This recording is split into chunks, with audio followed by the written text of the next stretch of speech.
I am on a mission to transform the 406mm telescope at the Rice Creek Field Station Observatory into a state-of-the-art research facility.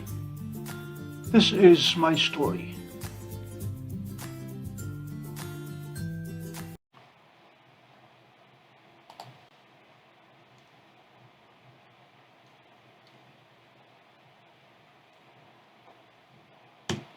Several weeks ago, I joined the president of the Syracuse Astronomical Society on a site visit to the Rice Creek Field Station to explore collaboration on observing and broadcasting the total solar eclipse on April 8, 2024.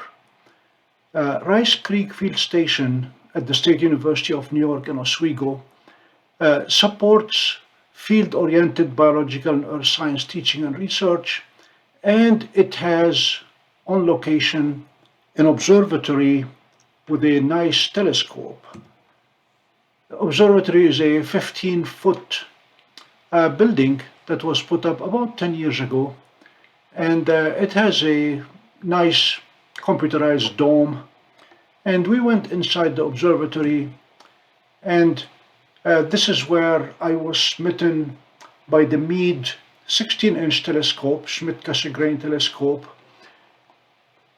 with a 406mm objective or aperture.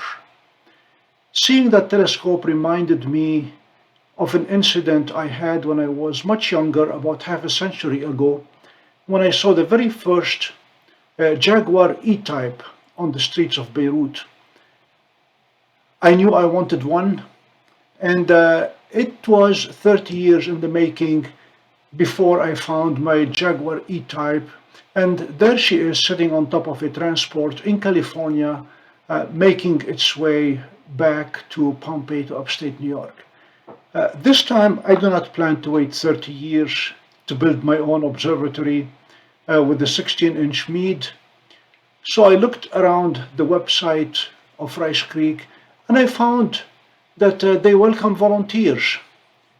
They welcome volunteers who are retired and senior, and I am all three. So I learned more on how to sign up and sent in my biography to the chairman of the physics department. And I was indeed invited to volunteer and work with the Rice Creek staff and the SUNY Oswego physics staff on transforming the 16-inch telescope into a state-of-the-art research instrument to support academic objectives at SUNY Oswego. The equipment in that lab has primarily two real challenging pieces. One is the big telescope. This is a 250-pound Meade telescope, 16-inch, f/10, LX200 with a GPS. With it comes an ACE smart dome that controls the opening and movement of the observatory. And I knew I had a steep learning curve on both the telescope and the observatory.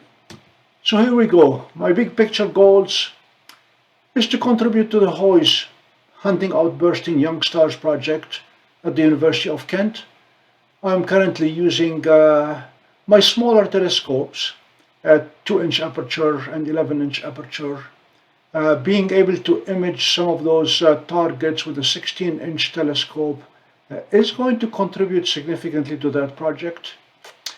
I'm also very interested in monitoring the Great Red Spot on Jupiter. It is changing in nature, and this is happening in real time. Jupiter is not millions of light years away. It is right in our solar system, and we're witnessing in real time the transformation of the Great Red Spot. And finally, supporting ongoing research on variable stars in Oswego. These are the big what objectives. The how piece, right now I'm boiling them down to three targets. One is to accomplish accurate GO2 on the telescope through plate solving I'd like to be able to point it to any target in the sky and make sure it'll get there. And that's going to require synchronizing or slaving the dome to the telescope. Once we are able to achieve accurate slewing to a target, we must have precise tracking, and that's going to require auto-guiding either through the main telescope or through an auxiliary auto-guiding scope on top of it.